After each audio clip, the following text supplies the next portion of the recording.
Ladies and gentlemen, MrSotko here. Welcome back to the channel. Today I thought you guys would like this bit of juicy sauce. That drama. You guys know you like it. Today, CryptoNick has decided to give up the internet. And he did it in a very interesting way. So first of all, his Twitter is gone. Second of all, his Instagram is gone. And thirdly, most of his videos are gone. And if you have absolutely no idea what I'm talking about on the whole BitConnect fiasco, you can check a couple videos back, and I've covered it numerous times lately. And if it's one of those situations where it's too long, didn't research your videos, well, CryptoNick is blamed as being one of the top shillers of BitConnect. And after it went down, people were very angry with him because they lost a lot of money. Now, you might think, what is the difference between CryptoNick and somebody else with their referral code to BitConnect? Because there was a lot of people with referral codes. And I think it's a matter of scale in this case. And I think it's a matter of trickery. As you can see, his remaining videos, none of them have BitConnect in them anymore. But they're quite flashy. And so all these thumbnails are custom, flashy thumbnails. And I'm not really bashing that because all YouTubers basically have to have some kind of flashy thumbnail. So I thought what would be very appropriate for this video was that I would make some kind of flashy thumbnail that was absolutely super ridiculous. And then I thought, no way. I'm just going to make the thumbnail O.J. Simpson on the run. And if you guys are too young to remember O.J. Simpson running away in his white Bronco, then you're too young for crypto. But as you can see, all these 100,000 4 months, 3,500 every month, $100,000 upgrade. Now it's $1 million, huge day, 5,000 per day. So it's like the numbers just get exponentially bigger. This is like World of Warcraft, where just like numbers just get exponentially bigger as you go. And I'm wearing my Tool t-shirt for this episode because I thought it was really appropriate. And it's really a band t-shirt, but still oddly appropriate regardless. So he does still have all of his links. I don't think he has any BitConnect links anymore, but he has all of his links in his descriptions. And again, if you take it to Twitter or Instagram, you will find nothing. So he essentially gave up, but it's odd that he left some videos, and I think he just left these videos because he wants the channel to remain so that he can, maybe continue to make money from YouTube, from the views, from the videos, or maybe it's because he intends to pick up the YouTube later on down the line, and he doesn't want to just delete his YouTube and lose all of his subscribers. But he essentially should lose all of his subscribers just by the fact that he's giving terrible crypto advice. And he was a part of a $500 how-to course in which he taught one of the videos within that course. And it was really ridiculous. All it was him talking about how you can make money with BitConnect via referral links, Genesis mining. So pretty much no real investment advice. Just go to this website, throw a bunch of money at it, and you'll make money. So that's not good investment advice at all. In any way, shape, or form. And I even think Genesis mining and those cloud mining services are a bit of a scam in itself, and so do a lot of people, but also a lot of people make money on them. So we'll have to see what happens with those, whether they continue and they're just totally legit, or whether those collapse as well at some point. So the crypto YouTubers that have been just brutally shilling BitConnect and these various lending coins. So if you are thinking about investing in any kind of lending coin, please do not do that. Whether it be Devor, I think there's Arbitra coin coming up. There's a bunch of them. I think there's like Lend Connect, and there's Thorn coin coming out as well. So don't get into any of those. Just buy cryptocurrency, put it on an exchange, and then trade it from there. That's the real way to do it. That's the only way to do it without losing your money, because these lending sites, what they'll do is they'll hold on to your money for at least a year at a time.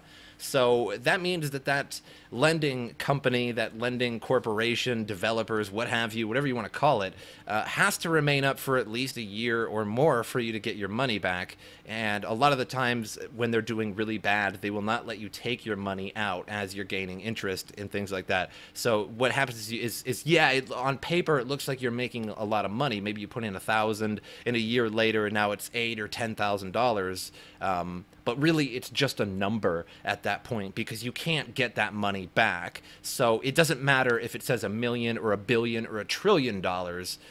If you're not going to get it back, in the end, it's just a number.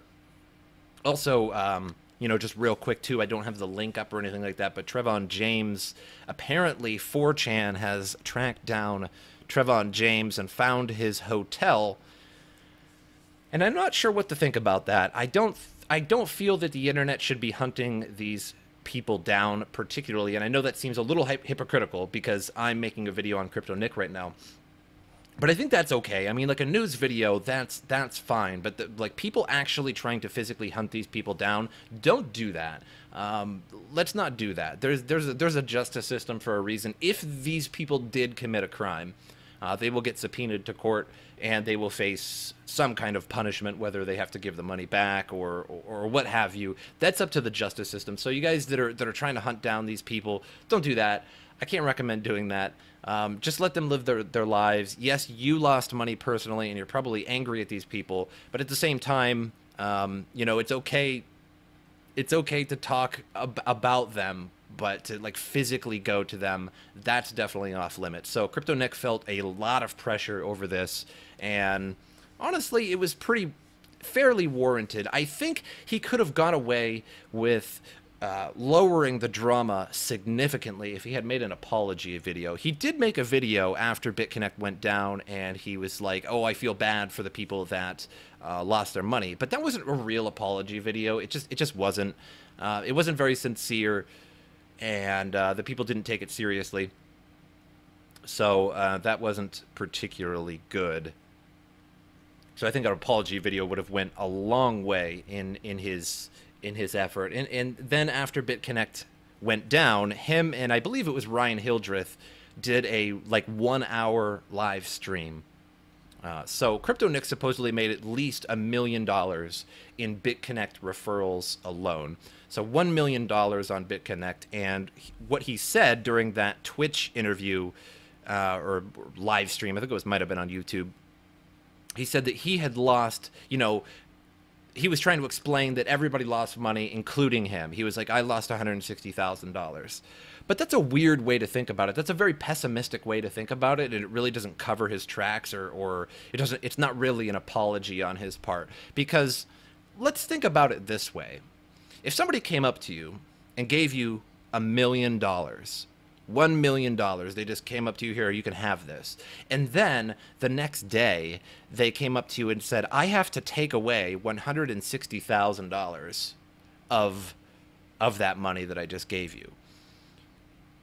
Now, you might be a little upset. Oh, I gotta give $160,000 back. But in the end, did you lose $160,000 or did you gain $840,000? So it's a matter of how you look at it. So he still profited unbelievably, inordinately from the BitConnect fiasco. Another thing is that a lot of his money, too, you have to understand that a lot of money was coming from Genesis mining signups. When people sign up with your Genesis mining, like you have more ability to buy more hash power. And so he has these contracts with Genesis Mining and Hashflare and all these websites where it's pulling in probably hundreds or possibly thousands of dollars a day in crypto. So he's going to be just fine. But all the people that lost their money and all the people that poured their money into it, they're all out of luck. So it wasn't a very heartfelt apology. It didn't really make up for it. Him saying that he lost $160,000, because when you gained $840,000, I think it's okay to lose $160,000. Like, I would do that. I would take that any day. I mean, like, that's just kind of a duh thing. So it is what it is. So I know the internet is really, really upset, and it's okay to talk about it, but let's not go too far, anybody, and let's leave them alone. And if you do know where they are and you have a lawyer and you're trying to get a lawsuit going, well, that's great, because you can at least give them the address to subpoena them or whatever, if that even goes to that degree. I know there's 2 lawsuits out right now, but we'll see how those go. I'll keep you guys updated whenever I find more information about that. Hope you guys enjoyed this video.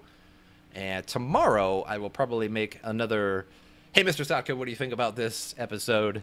But tonight I just wanted to make this quick video, talk about this and the whole new situation that's going on. But as usual, I will see you guys next time.